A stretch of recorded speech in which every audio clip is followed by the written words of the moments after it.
You're on an evening walk with your pet hamster. The air is cold and crisp. You look up at the stars and wonder, what could actually be directly above and below our galaxy? No, hey Kyle, that's a great question. Here, why don't we find out together? But since my flying car doesn't work anymore, we'll need something different. Like our sponsor Squarespace's all-in-one web platform. More on that later though, because here he comes. Oh, thank you, Ripped Goose. Alright Kyle, let's go. Let's first start with understanding where we actually are in the Milky Way. Galaxies come in three main types: spiral, elliptical, and irregular. And the Milky Way is a barred spiral galaxy with a central bulge and a supermassive black hole inside of it. We live in the thin disk, a narrow layer only about 1,000 light years thick that contains almost all the bright familiar features you might recognize. The spiral arms, dense hydrogen and helium gas, and the star-forming regions that produce most of the galaxy's light. And just so you understand the size, 1 light year is the distance you travel in 1 year going at the speed of light. And it's 63,241 AU, Kyle. So even though the thin disk is thin, it's still enormous. And to give you an idea of how it would look from the outside, Andromeda is also a spiral galaxy and at full brightness looks like this from Earth. And yes, that is to scale.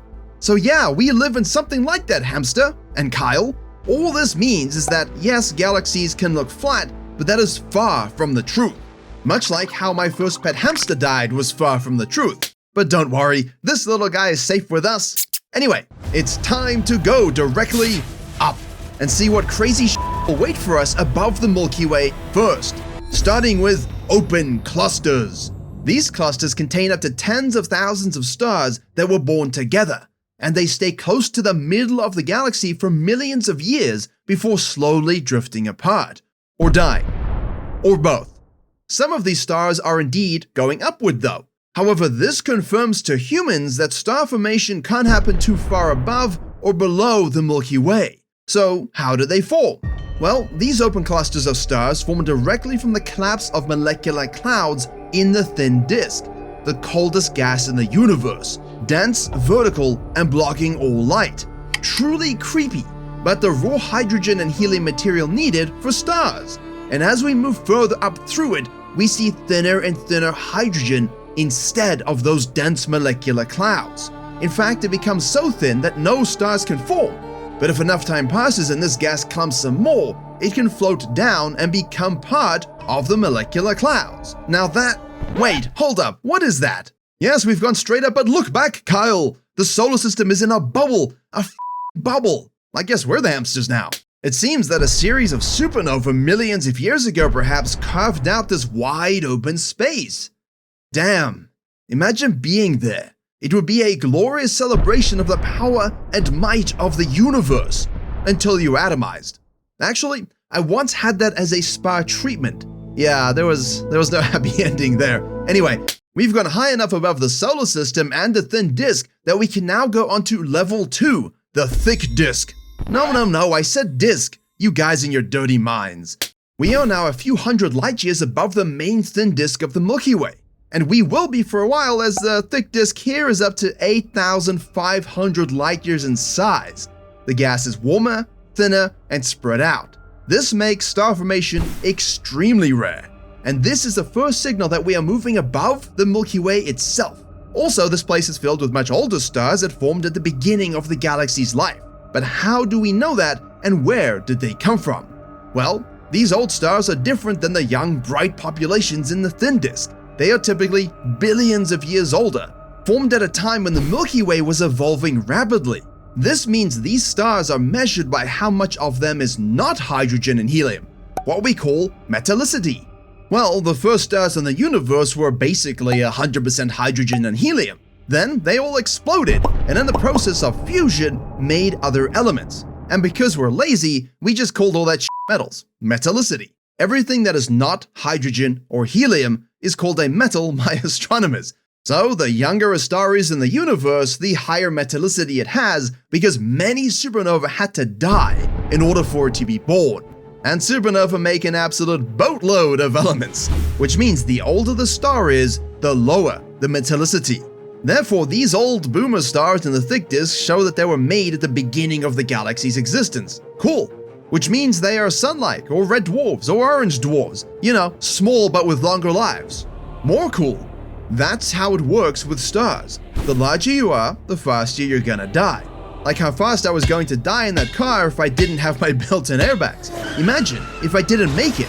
We wouldn't be experiencing this amazing adventure together, guys. Anyway, because these stars' orbits are more random and extreme, the thick disk appears puffier than the thin disk. But it's here we can move on from the thick disk to level 3, the inner halo, tens of thousands of light years thick. Hamster, press the button. Wait, what the f is going on? We lost our engine control and we're in the middle of nothing. Damn you, Goose, with your incredibly fine muscles. He tricked us. Okay, listen, I can fix this. I just need to find some deuterium, strong hydrogen for fusion engines. Just give me a moment to exit the ship. I'll explain more about where we're at while I'm searching for what I need. You see, we are lost in the middle of nothing. The inner halo, a vast spread out region filled with ancient stars. This region no longer resembles a disk. Instead, the stars here form a loose sphere around the galaxy's thin and thick disks. It's the same as above the galaxy and below. And these stars, some of the oldest stars in the Milky Way, just like we were seeing before. But here, there aren't just random ones flying around. They exist in globular clusters, hugely dense round groups with hundreds of thousands of very, very old stars. They orbit the Milky Way along steep and vertical orbits, crossing far above and below the disk during each orbit. Many globular clusters are more than 12 billion years old, making them older than the Milky Way disks themselves, and older than the old man that fell asleep on my shoulder at the ballet last week. He drooled at my favorite tux, man. But yes, the Milky Way, and indeed almost all galaxies, started to form already within the first 1 to 2 billion years or so of the universe's life. So this place is old, and these globular clusters tell us the story. And who doesn't love a good story in their books, movies, or even websites? That's why I like to use Squarespace and their cutting-edge design tools to make my websites. It offers a complete library of professionally designed and award-winning templates. Once you know what you want to make a website on, it will allow you to bring it to life. Whatever you need, they have it. Whether you need to track SEO so you can actually, know what's going on your website, or send email campaigns of your outrageous arms, or need to raise funds for outrageous trips around the Milky Way, or, community campaigns, Squarespace allows you to tell your story. So when you're ready to start, head to squarespace.com for a free trial, and when you're ready to launch, go to squarespace.com/gravipool to save 10% off your first purchase of a website or domain. And these globular clusters, look at them, Kyle! Free floating and ancient, having seen the whole history of this Milky Way. What I wouldn't give for that experience. What's that? Yes, I have fixed the ship. There was enough loose deuterium lying around from that old gas. But let me just hold on. Okay, hit the button, hamster. It's time for level 4, the Fermi bubbles. See, once you rise high enough above the inner halo, the most striking vertical structure in the entire Milky Way becomes impossible to miss, extending nearly 25,000 light years above and below the galactic center. Two immense lobes of high-energy gas that tower far beyond the disk and bulge. Everything beyond this point is shaped not by star formation, but by the brute force of the galactic nucleus, Sagittarius A. The 4 million solar mass black hole that powers, everything we see up here. So what in the name of holy goats are these things? The interior of each bubble is filled with extremely hot million-degree plasma and high-energy electrons moving through magnetic fields at relativistic speeds. Oh, sorry, hamster, let me simplify that for you. Plasma is a state of special matter. It's 1 million degrees with magnetic fields that make electrons go zoom at almost the speed of light. See, these bubbles emit gamma rays, X-rays, and microwave radiation, revealing violent ripples in the gas. Unlike the inner halo, the Fermi bubbles are energetic, dense, and structured, like my manly quad striations. I've been hitting the belt squats to make sure that goose can't take me. I need revenge. He was being quite friendly recently until, he sabotaged the ship. When we're done here, I'm gonna kick him so hard he'll turn into a swan. Yeah. Anyway, All this means is that there is evidence of a rapid catastrophic event that caused these bubbles in the first place. The leading explanation for the Fermi bubbles is that Sagittarius A experienced a powerful accretion episode a few million years ago. During that time, it consumed stars and gas at a much higher rate, launching jets and winds that blasted hot gas directly upward and downward from itself in the bulge. There are other possibilities, but the total energy required to create these bubbles is equivalent to the output of hundreds of thousands of supernova. That number is, a little bit ridiculously large and absolutely insane. But now, that leaves the last place for us to explore, Kyle, before I finally reveal the mind-blowing things that are below the Milky Way. Level 5. Hamster, do the honors, please. Take us even higher. As you rise beyond the Fermi bubbles, the Milky Way stretches into an enormous spread-out envelope called the outer halo, a region that extends hundreds of thousands of light years in every direction. Here, there are only a few stars. In fact, the outer halo is vast enough that its stars individually can be tens of thousands of light years apart. Yet they still orbit the Milky Way's black hole.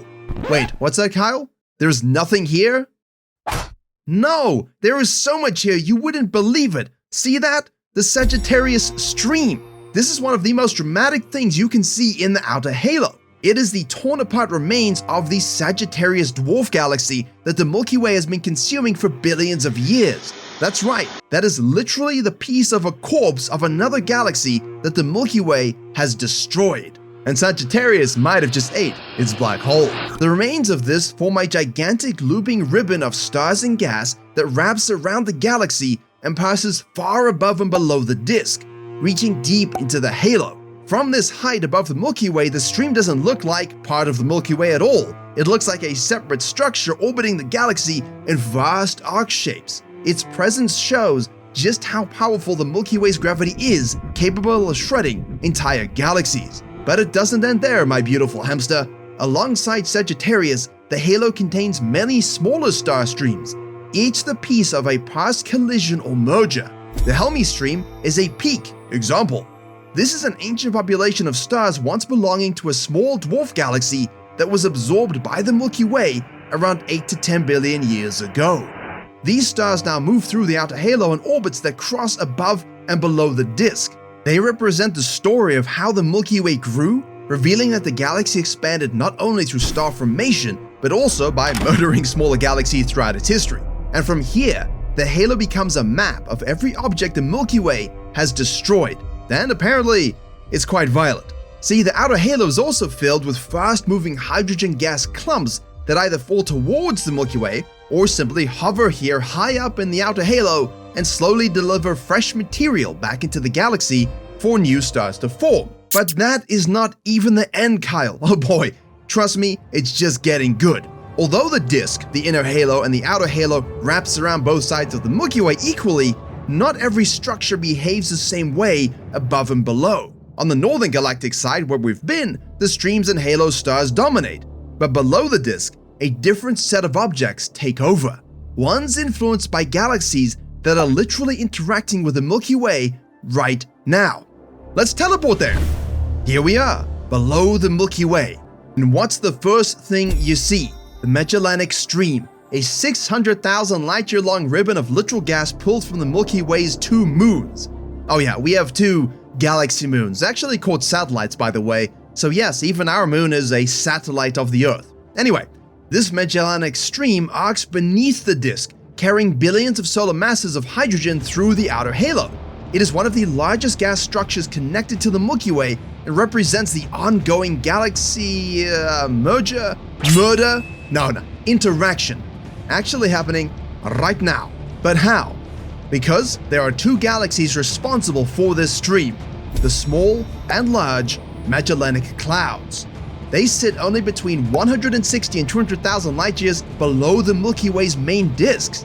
Their combined gravitational influence has warped the Milky Way's disk entirely, distorted the outer halo, and yeah, given us a lot of gas. Also, both these dwarf galaxies are literally going to merge with the Milky Way in like 2.4 billion years, so that means we need to ask, what is the one thing that ties everything together, that makes all of this happen? That's the final part, level 5. Although technically we're also basically at level 6 and 7 at this point, so pick whichever one you want it to be.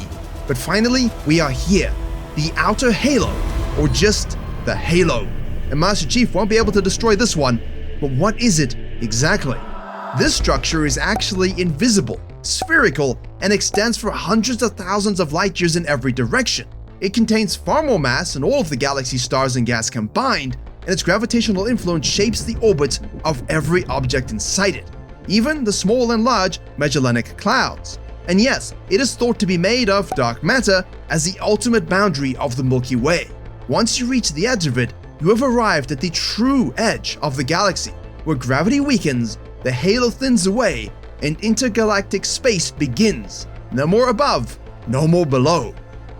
Well, that blew my mind, almost as much as the strangest objects in the universe.